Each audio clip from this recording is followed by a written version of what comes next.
অঙ্গদ খুবই চিন্তিত ছিল। নিজের মেয়ে সৃষ্টিকে খোঁজার জন্য সে কোনো বাজার চৌমাথা ছাড়ল না, কিন্তু এখনও সে তাকে খুঁজেই পায়নি। আর অন্যদিকে সৃষ্টি চুপচাপ নিজের বাড়ির রাস্তায় রওনা দিয়েছিল। সে সেই মাথাটাকে দূরে জঙ্গলে ফেলে দেয় আর নিজের বাড়ি পৌঁছায়। সৃষ্টি বাবু, তুই কোথায় গেছিলি? জানিস তোর বাবা কত চিন্তিত ছিলেন। খুঁজতে বেরিয়েছে তোকে, আর এখনো বাড়ি ফেরেনি। আমি তোমাকে বলেই তো গেছিলাম, বাবা তো বেকারই চিন্তা করছেন। যখন উনি আসবেন তখন ওনাকেও বলে দিও যে আমি বাড়ি ফিরে গেছি। সে নিজের রুমে যায় আর চুপচাপ ঘুমিয়ে পড়ে। সৃষ্টির ওপরে কারোর ছায়া পড়েছে গো, একেবারে স্বভাব পাল্টেই গেছে ওর। আমাদেরকে আম্মি আব্বু ডাকা, সালোয়ার কামিজ পরা, আর ওপর থেকে ওর মুখ থেকে মাংসের গন্ধ আসছিল গো। নতুন শহর, নতুন জায়গা, সাহায্য চাইলে কাকে সাহায্য চাই? সকালবেলা গুঞ্জন পুজো করল, তখন সমস্ত পরিবারের লোক তাতে সামিল হলো, কিন্তু সৃষ্টি নিজের রুমেই বসেছিল।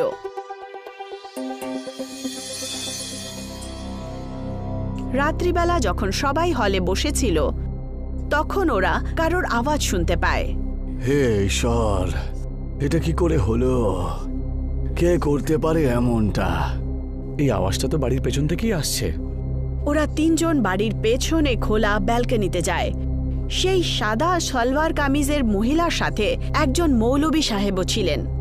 শুধু আজকেই আমি ওকে ওর আসল জগতে ফেরত পাঠাতে পারতাম। আর তুমি বলছো যে তুমি জানো না যে ওকে কে স্বাধীন করে দিয়েছে? আমি পরশু নিজেই এসেছিলাম এখানে, আর সেই সময় তাঁবুতের ভেতরেই ছিল সে। যদি তুমি নাই জানো তাহলে বলো কে হতে পারে যে এখানে এসেছিল। এটা শোনার পর মোহিত থরথর কাঁপতে শুরু করে। মোহিত, কি হয়েছে সোনা?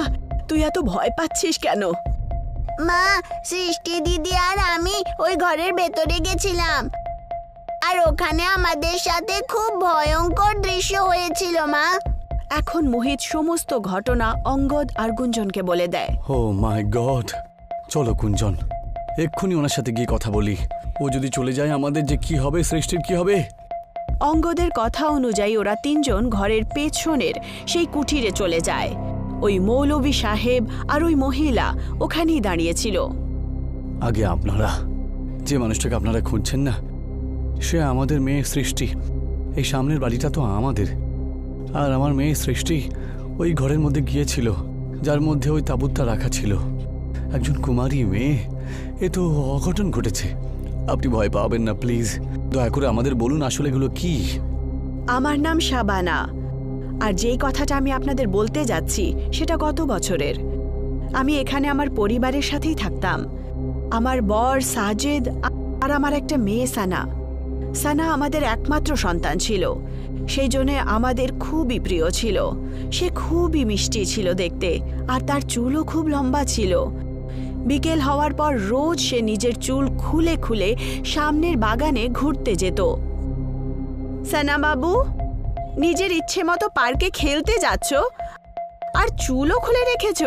তোমার মতো সুন্দর মেয়েরা যদি লম্বা চুল রেখে চুল খুলে বিকেলবেলা যদি একাই ঘুরতে বেরোয়, তাহলে তাদের ওপরে ইফরিতের মন আসে। এখন এই ইফরিত কে আম্মি? জিন অনেক রকমের হয়, তাদের মধ্যেই একটার নাম ইফরিত জিন, যে মেয়েদের খোলা চুলকে আমন্ত্রণ ভেবে নেয়, আর তারপর সে সেই মেয়ের প্রেমী হয়ে যায়, আর তাকে কখনো একা ছাড়ে না। আম্মি, আমি এক্ষুনি ফিরে আসব সঠিক সময়ে, কিচ্ছু হবে না আমার। ও একা ঘুরতে বেরোলো আর 2 ঘন্টা পর বাড়ি ফিরল, কিন্তু সে আগের থেকে অনেক পাল্টে গেছিল। ও একাই 5 লোকের খাবার খেত, কারোর সাথে বেশি কথাবার্তাও বলতো না। রুমে একাই বন্ধ থাকতো আর নিজের সাথেই কথা বলতো সবসময়। একদিন আমরা একজন মৌলবী সাহেবকে ডাকলাম, আর উনি সানার ওপর থেকে ইফরিত জিনের ছায়া সরিয়ে দিলেন। আমরা এই ঘরটা ছেড়ে দিলাম, আর মৌলবী সাহেব সেটাকে তাঁবুতে বন্ধ করে দিল। তাঁবুতের মধ্যে বন্ধ করে দেওয়া হয়েছে? কিন্তু কেন? এটা একটা রহস্য। 1 বছর পর্যন্ত ওকে তাঁবুতের মধ্যে বন্দি করে রাখা হয়েছিল, আর ওকে প্রতিদিন জুম্মার রাত্রে একটা ছাগলের কুরবানিও দিতে হতো। শর্ত শুধু এটাই ছিল যে জুমার রাত ছাড়া এই ঘরে যেন আর কেউ না আসে, না হলে তাঁবু থেকে সে মুক্তি পেয়ে যাবে। তোমার মেয়ে এখানে এসেছিল, তাই এটা পরিষ্কার যে ওর ওপরে এখন সে আশিক হয়ে গেছে। কিন্তু ও যদি একটা জিন হয়ে থাকে তাহলে একটা মেয়ের মতন কেন আচরণ করবে? ও শুধু নিজের পরিচয় লুকিয়ে রাখার জন্য এমন করছে। আর ও চায় যে সৃষ্টির কাছাকাছি পৌঁছাবে সে যেন জানতে না পারে যে সৃষ্টির ওপরে ওর ছায়া রয়েছে। বাবা, আমাদেরকে বলুন আমরা সৃষ্টিকে কি করে আজাদ করব। অন্যদিকে সৃষ্টি নিজের রুমে বসেছিল। তক্ষুনি জানালায় কেউ ধাক্কা মারল। সৃষ্টি উঠল আর জানালা খুলল। তখন একটা ছেলে সামনেই দাঁড়িয়েছিল। হ্যালো, আমার সারপ্রাইজ কেমন লাগলো জান? সে শুধু আশ্চর্য রকমভাবে তাকে দেখছিল। সেই ছেলেটা জানালার রাস্তা দিয়ে ভেতরে চলে আসে। মানে তুমি আমাকে এমনভাবে দেখছো যেন চেনোই না আমায়। তুমি জানো কতদিন হয়ে গেছে তোমাকে জড়িয়ে ধরিনি। সে চট করে সৃষ্টিকে আলিঙ্গন করে। কি অসভ্যতা হচ্ছে এগুলো? আমাকে আপনি এভাবে ছুঁতে পারেন না। আরে আমি তোমার সুশান্ত। কি হয়েছে তোমার? তক্ষুনি সৃষ্টির ঠিক পেছনে সে সেই ইফরিত জিনকে দেখতে পায়, যে নিজের ভয়ঙ্কর চোখ দিয়ে সুশান্তের দিকে তাকিয়েছিল। হঠাৎ করে ইফরিত সৃষ্টির শরীরে ঢুকে যায় আর সে সুশান্তকে আলিঙ্গন করে ফেলে। আলিঙ্গন করা মাত্রই সুশান্তের হাড় ভাঙতে শুরু করে আর তার চিৎকার বাড়ির বাইরে পর্যন্ত ছড়িয়ে পড়ে। আরে এই চিৎকারটা কার ছিল? তাড়াতাড়ি চলো। এখন ওরা সবাই একসাথে বাড়ির ভেতরে ঢোকে। সেখানকার দৃশ্য দেখে সবার মন কেঁপে ওঠে। চোখ ভয়ের চোটে ছানা বড়া হয়ে গেছিল। সুশান্তের লাশ খুবই খারাপ অবস্থায় মাটিতে পড়েছিল আর সৃষ্টি আরাম করে বেডের ওপরে বসে হাসছিল।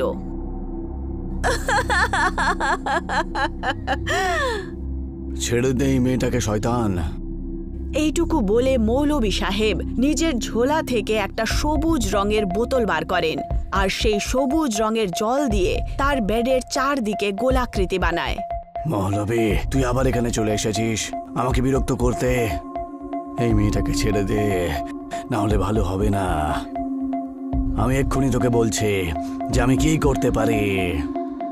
এইটুকু বলে সৃষ্টি চোখ বন্ধ করে আর কিছু মন্ত্র পড়ে আর সে আস্তে আস্তে হাওয়াতে উড়তে শুরু করে আর গোল ঘেরার বাইরে চলে আসে।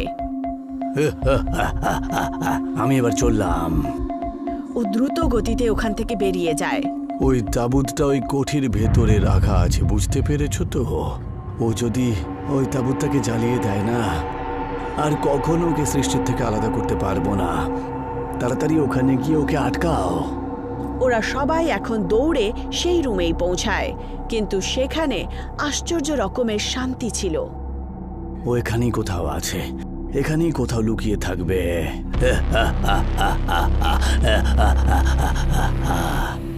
সবাই একসাথে দেখল। তখন ওপরে ছাদে সৃষ্টি একটা টিকটিকির মতো চিপকে ছিল। আমি এখানে আছি বোকার দল। এইটুকু বলে সে চট করে মৌলভীর ওপরে লাফায়। মৌলভী হাতে ধরে রাখা সবুজ রঙের বোতলের সমস্ত জল তার উপরে ছিটিয়ে দেয়। তারপর সে চিৎকার করতে করতে সেই তাঁবুদের রুমে চলে যায়। তাঁবুদের ঠিক পাশে একটা জানালা ছিল আর সামনে চিমনিতে আগুন জ্বলছিল। এবার দেখো এই তাবুতটাকে তোমাদের সামনে কি করে শেষ করে দেব, আর তারপরে তোমাদের মধ্যে আমার কেউ কিচ্ছু করতে পারবে না।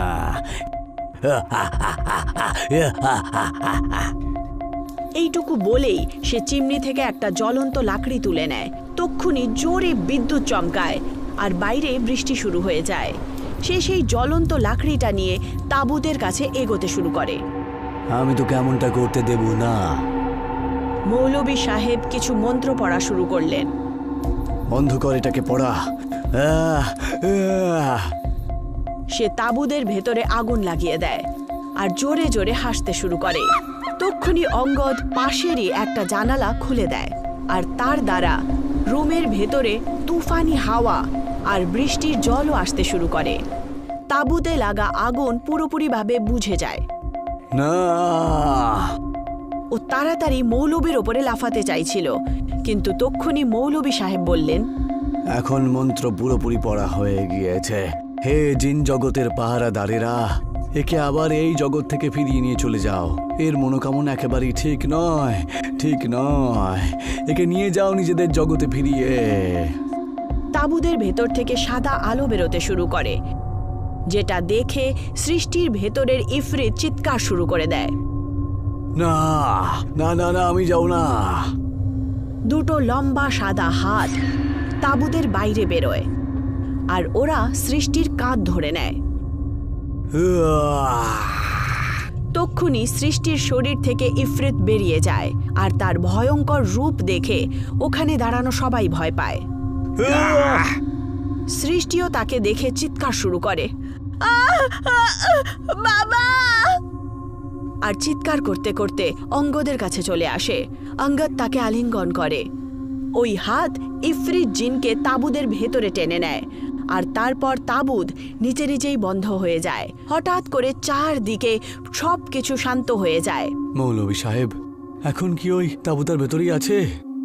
আমি যে মন্ত্র পাঠ করেছি তার সাহায্যে তাঁবুতের ভেতরেই ও একেবারে নিশ্চিন্ত দরজাটা খুলে গিয়েছিল। এই তাঁবুতের সাহায্যে ও এখন নিজের লক্ষ্যে ফিরে গেছে নিশ্চয়ই।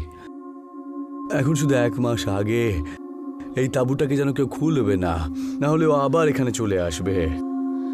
ওরা সবাই এখন সেই কুঠিরের বাইরে চলে আসে। মৌলভী সাহেব আবার সেই দরজাতে রক্ষা সুতোর সাথে তার উপরে একটা তালাও লাগিয়ে দেয়। আর তারপর পরের দিনই অঙ্গদ নিজের পরিবারকে নিয়ে অন্য ঘরে শিফট হয়ে যায়। সৃষ্টি এখন ঠিক হয়ে গেছিল, কিন্তু সেই জিনের ভয়ঙ্কর চেহারা হয়তো সে কখনোই ভুলতে পারবে না। আর সেই তাঁবুত রাত্রিবেলা আওয়াজ করতে শুরু করে, এই তাঁবুতটাকে যে খুলবে আমি তাকে বড়লোক করে দেব, বড়লোক করে দেব।